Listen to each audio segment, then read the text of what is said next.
हे दोस्तों, कैसे हैं आप सब। उम्मीद करता हूँ भाई आप लोग बहुत अच्छे होंगे। बाकी हाल तो भाई आजकल पाकिस्तान के बहुत खराब है। 3000 का आटा, 780 का चिकन, 10,000 के पार गैस सिलेंडर। हालात भाई इतने खराब है कि लोग पॉलिथीन में गैस भर भर के अपना घर चला रहे हैं। आटे के लिए एक दूसरे को ही गटर में धकेल रहे हैं। और अभी कुछ समय पहले तो भाई आटे के लिए इतनी भगदड़ मची कि एक व्यक्ति की जान तक चली गई। ऐसे में दोस्तों पाकिस्तान की सरकार चीन, यूएई और IMF से कर्ज लेने के रास्ते ढूंढ रही है। और अब शायद पाकिस्तान को अपनी गलती का एहसास भी हो रहा है। इसलिए पाकिस्तान UAE के जरिए भारत से मदद मांगने की कोशिश कर रही है। लेकिन क्या भारत सच में पाकिस्तान की मदद करेगा? अगर हाँ तो कैसे, और अगर नहीं तो क्या होगा पाकिस्तान का? इन सभी सवालों के जवाब आज हम ढूंढने की कोशिश करेंगे। आप बस बने रहिए एंड तक हमारे साथ। 200 साल 1947 वो समय था जब पाकिस्तान और भारत दोनों एक नई जिंदगी की शुरुआत कर रहे थे। अपने शुरुआती दिनों में पाकिस्तान इतनी ऊंचाई से उठा कि साल 1960 आते आते वहाँ प्रति व्यक्ति आय 6,797 तक पहुँच गयी, जबकि उस समय भारत में प्रति व्यक्ति आय पाकिस्तान से कम 6,708 रुपए थे, यानी पूरे 89 रुपए कम। लेकिन आज दोस्तों उसी पाकिस्तान में खाने के लाले पड़े हैं और आंकड़ों में पीछे रहा भारत विश्व गुरु बनने को तैयार है। कहते हैं कि परिणाम सालों में निकल कर आते हैं और पाकिस्तान की हालत देखकर आप इस कहावत को सच मान सकते हैं, क्योंकि देखा जाए तो ये वो देश है जो सिर्फ भारत पर हमला करने की सोच रखता है। लेकिन आज इसकी खराब हालत, तंगी, भुखमरी और आर्थिक परेशानियां इस कगार पर ले आई हैं कि पाकिस्तान जैसा देश भारत से मदद मांग रहा है। 60 साल पहले खुशी से गुजारा कर रहे पाकिस्तान में आज सिलेंडर का दाम दोस्तों 10,000 रुपए तक पहुँच गया है। आलू, दूध सहित दूसरे कई सामान 150 रुपए से 250-300 रुपए प्रति किलो तक बिक रहे हैं। पाक सरकार तो अपनी आवाम को चाय कम पीने की सलाह भी दे चुकी है, क्योंकि देश में चाय की पत्ती के भंडार समाप्त हो चुके हैं और जो भंडार आए हैं वो पोर्ट पर ही अटके हैं, क्योंकि सरकार के पास भुगतान करने के लिए पैसे नहीं है। आज पाक सरकार अगर गेहूं का बंदोबस्त करती है तो गैस खत्म हो जाती है। जब गैस लेने जाती है तो सब्जियां गायब हो जाती है, और जब सब्जियां लेने जाती है तो बिजली गुल हो जाती है। चारों तरफ से कहर ही कहर टूट रहा है पाकिस्तान के ऊपर। लेकिन सवाल ये है कि पाकिस्तान की ये हालत हुई कैसे? देखा जाए तो पाकिस्तान की बर्बादी के कई कारण है, लेकिन सबसे बड़ा कारण है आतंकवाद से प्रेम, जिसने पाकिस्तान को आज कहीं का भी नहीं छोड़ा है। पाकिस्तान ने शुरू से ही आतंकवाद पर जमकर खर्च किया है। उन्हें पनाह देने से लेकर उनके खान पान, रहन सहन, सबका ध्यान पाकिस्तान की सरकार ने अपनी जनता से ज्यादा रखा। और आज वही जनता सवाल कर रही है कि तुमने क्यों अरबों रुपए आतंकवाद की सेवा में लगा दिए? इसके अलावा पाकिस्तान के दगाबाज नेता भी इस लिस्ट में शामिल है। एक रिपोर्ट के मुताबिक इमरान खान, जिन्होंने ईमानदार सरकार का वादा तो किया, लेकिन जब अस्पताल के लिए चंदा आया तो रियल एस्टेट में पैसे लगा दिए। वही शहबाज शरीफ और उनके बड़े भाई पर भी अरबों रुपए के भ्रष्टाचार का आरोप लगा है। और अगर पीपल्स पार्टी के आसिफ अली जरदारी को देखें तो उनका दामन भी भ्रष्टाचार की छींटों से गंदा हो चुका है। इन सबकी करने का भुगतान कर रही है अब पाकिस्तान की आवाम। ताज़ा आंकड़ों के मुताबिक पाकिस्तान का फिजिकल डिफिसिटी 115% है, यानी पाकिस्तान एक कमा रही है तो उसका 115% ज्यादा खर्च कर रही है। इसके साथ ही पाकिस्तान का फॉरेन एक्सचेंज रिजर्व यानी कि विदेशी मुद्रा भंडार भी तेजी के संग घटता चला जा रहा है। हाल ही में एक रिपोर्ट में ये साफ हुआ कि अब पाकिस्तान के पास सिर्फ $3 मिलियन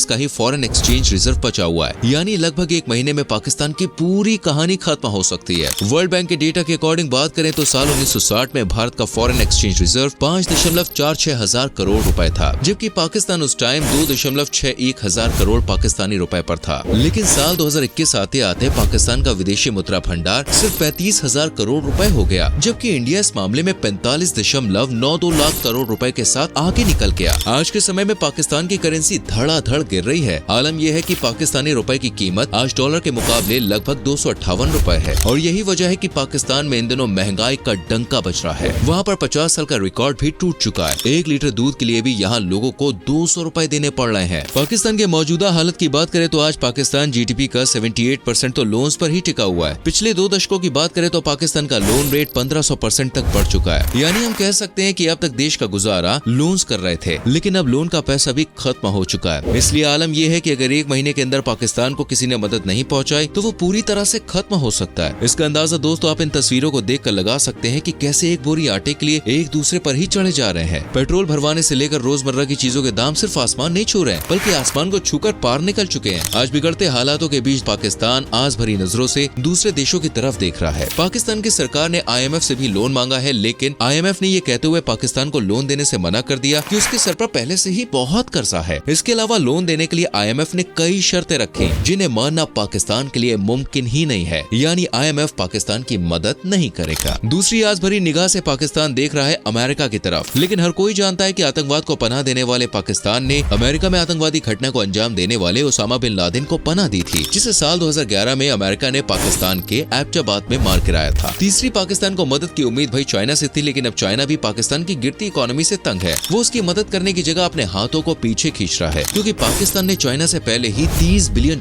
का कर्जा ले रखा है। लेकिन फिर भी चाइना पाकिस्तान इकोनॉमिक कॉरिडोर की वजह से चाइना पाकिस्तान की मदद करता रहता है। लेकिन जैसे तैसे पाकिस्तान के हालात खराब हो रहे हैं, वैसे वैसे चाइना की पाकिस्तान में दिलचस्पी खत्म होती जा रही है। यही वजह है कि अब चीन भी पाकिस्तान की मदद करने में दिलचस्पी नहीं ले रहा है। इसका सबूत ये भी है कि दोस्तों, जहां 2020 में चीन ने पाकिस्तान में $155 बिलियन इन्वेस्ट किए थे, जबकि अगले साल यानी 2021 में यही इन्वेस्टमेंट घटकर $77 बिलियन रह गए और साल दर साल ये इन्वेस्टमेंट घटती ही चली जा रही है। वहीं चाइना पाकिस्तान बॉर्डर की फंडिंग में भी चाइना 56% की कटौती कर चुका है। चाइना के बाद पाकिस्तान ने यूएई की तरफ देखा। पाकिस्तान के आर्मी चीफ आसिम मुनीर की गुहार पर यूएई ने पाकिस्तान को करीब $8 बिलियन का राहत पैकेज भी दिया। पाकिस्तान के बिगड़ते हालातों ने पाकिस्तान के पीएम शहबाज शरीफ की अक्ल ठिकाने ला कर रख दी है। शायद यही वजह है कि जो पाकिस्तान जम्मू कश्मीर से आर्टिकल 370 हटने के बाद से ही बौखला उठा था और भारत को धमकियां दे रहा था, वही पाकिस्तान आज बदले हुए सुर लेकर खड़ा है। अगर आपको ना मालूम हो तो हम आपको बता दें, जब जम्मू कश्मीर से आर्टिकल 370 हटा था तब पाकिस्तान इतना बावरा हो गया था कि पाकिस्तान के लिए जरूरी चीज जैसे कि चीनी और कपास भी भारत से इंपोर्ट करने से इनकार कर चुका था। हालांकि इसका खामियाजा आज भर भर के पाकिस्तान भुगत रहा है। आंकड़ों की माने तो आर्टिकल 370 हटने के बाद जब पाकिस्तान ने भारत से कॉटन और चीनी के इंपोर्ट करने से मना किया, तभी से उसका टेक्सटाइल बिजनेस बिल्कुल ठप पड़ गया। ऐसा इसलिए क्योंकि पाकिस्तान कॉटन और चीनी के अलावा कच्चा माल और दवा उद्योग के लिए काफी निर्भर है भारत पर। भारत से जब सही समय पर कपास पाकिस्तान नहीं पहुंचा तो पाकिस्तान की टेक्सटाइल इंडस्ट्रीज ने दम तोड़ दिया। लेकिन पुलवामा हमले और आर्टिकल 370 जैसे कुछ मुद्दों की वजह से भारत और पाकिस्तान के बीच व्यापार लगभग रुका हुआ है और पाकिस्तान ने रही बची कसर अपनी खोखली हेकड़ी से निकाल दी। बात की जाए चीनी की, तो चीनी के लिए भी पाकिस्तान भारत पर डिपेंड है। आंकड़े बताते हैं कि साल 2018 तक पाकिस्तान भारत से 9% चीनी सहित चीनी के अन्य उत्पाद इंपोर्ट करता था। लेकिन जब पाकिस्तान ने भारत से चीनी लेने से मना कर दिया तो उसे मजबूरी में ब्राजील, थाईलैंड और चीन जैसे देशों की तरफ रुख करना पड़ा। इससे हुआ ये कि जो चीनी पाकिस्तान को कुछ रुपयों में मिल जा रही थी, उसकी कीमत अब कई गुना बढ़ गई थी। जबकि पाकिस्तान के पास तो माल कम था, तो अब इस माल में आ गई भैया और ज्यादा कमी, जिस वजह से पाकिस्तान में चीनी के दाम भी हद से ज्यादा बढ़ गए। सीधे सीधे कहा जाए तो पाकिस्तान की अर्थव्यवस्था दिवालिया होने की कगार पर पहुंच चुकी है। वो दिन दूर नहीं दिख रहा दोस्तों जब पाकिस्तान का हाल श्रीलंका जैसा हो जाएगा। हालांकि श्रीलंका की मदद के लिए तो भारत आगे आया है। अगर भारत पाकिस्तान की मदद करता है, उसे कॉटन देता है, चीनी देता है, तो वो उसकी आर्थिक स्थिति सुधारने में काफी हद तक मदद कर सकता है। लेकिन सवाल यह है कि क्या भारत पाकिस्तान की मदद करेगा? जब पाकिस्तान की तरफ से भारत की तरफ आस भरी नजरों से देखा गया तो भारत भी जवाब देने पर मजबूर हो गया और फिर सामने आया भारतीय विदेश मंत्री एस जयशंकर का बयान। उन्होंने दो टूक बयान दिया और पाकिस्तान के सभी सवाल हवा हो गए। लेकिन ये बयान जानने से पहले अगर आपने वीडियो को अभी तक लाइक नहीं किया तो जल्दी से कीजिए। तो फ्रेंड्स, भारतीय विदेश मंत्री एस जयशंकर ने ये बात कही कि पाकिस्तान का भविष्य काफी हद तक उसके अपने कामों और विकल्पों से निर्धारित हुआ है। उन्होंने ये भी कहा कि ये पड़ोसी देश को सोचना है कि वो अपनी आर्थिक परेशानी से बाहर निकले कि नहीं। इसके अलावा एस जयशंकर ने श्रीलंका को लेकर भी बयान दिया। जयशंकर साहब ने श्रीलंका की परेशानी के वक्त भारत की मदद का जिक्र किया और कहा कि श्रीलंका के साथ भारत के रिलेशन बहुत ही अलग है, लेकिन पाकिस्तान का भविष्य काफी हद तक पाकिस्तान के कामों और पाकिस्तान की पसंद से तय होता है। वो क्या करता है और क्या चाहता है ये ना तो हम समझ सकते हैं, ना ही कोई और कोई भी व्यक्ति अचानक और अकारण किसी कठिन परिस्थिति में नहीं पहुंचता। ये उनके ऊपर है कि वो कोई रास्ता निकाले। अगर परेशानी है तो वो परेशानी दूर भी हो जाएगी। इसके अलावा जयशंकर ने ये भी कहा कि इस्लामाबाद भारत में सीमा पार आतंकवाद को बढ़ावा देता है। इसके अलावा उन्होंने ये भी कहा कि भारत हर बुरे समय में अपने पड़ोसी देशों की मदद करने के लिए तैयार है। लेकिन इनडायरेक्ट वे में जयशंकर साहब ने पाकिस्तान की मदद करने से इनकार कर दिया। इधर पीओके जो शुरू से ही भारत और पाकिस्तान के बीच एक बड़ी वजह बना रहा है, वहाँ के लोगों ने भी पाकिस्तान के खिलाफ प्रदर्शन करना शुरू कर दिया है। जी हाँ दोस्तों, आपने बिल्कुल सही सुना। पीओके यानी कि पाकिस्तान ऑक्यूपाइड कश्मीर में आए दिन लोग सड़कों पर उतरकर पाकिस्तान के खिलाफ नारेबाजी कर रहे हैं और भारत में शामिल होने की गुहार लगा रहे हैं। ऐसा इसलिए भी है क्योंकि कुछ समय पहले ही पाकिस्तान ने पीओके में आटे के भाव आसमान में उछाल दिए। मतलब भाव 200-300 से सीधा 1200 रुपए तक पहुंचा दिया, जिस वजह से पीओके की जनता के बीच पाकिस्तान के लिए आक्रोश है। लोग सड़कों पर उतरकर पाकिस्तान सरकार के खिलाफ विरोध प्रदर्शन कर रहे हैं और जो लोग कभी भारत के खिलाफ बोला करते थे वो आज भारत में शामिल होने की गुहार लगा रहे हैं। अब देखना ये होगा कि पाकिस्तान की कोई मदद करता है या आने वाले समय में पाकिस्तान के आवाम को और बुरे हालातों का सामना करना पड़ेगा। वैसे क्या आपके हिसाब से भारत को पाकिस्तान की मदद करनी चाहिए या नहीं? कमेंट सेक्शन में जरूर बताना। वीडियो अच्छी लगी हो तो लाइक और शेयर जरूर करना और आने वाली वीडियोस को देखने के लिए चैनल को सब्सक्राइब करके बेल आइकन प्रेस करें, जिससे आने वाली वीडियोस आपसे मिस ना हो। मिलते हैं अगली वीडियो में। अपना ख्याल रखें। Bye bye, take care.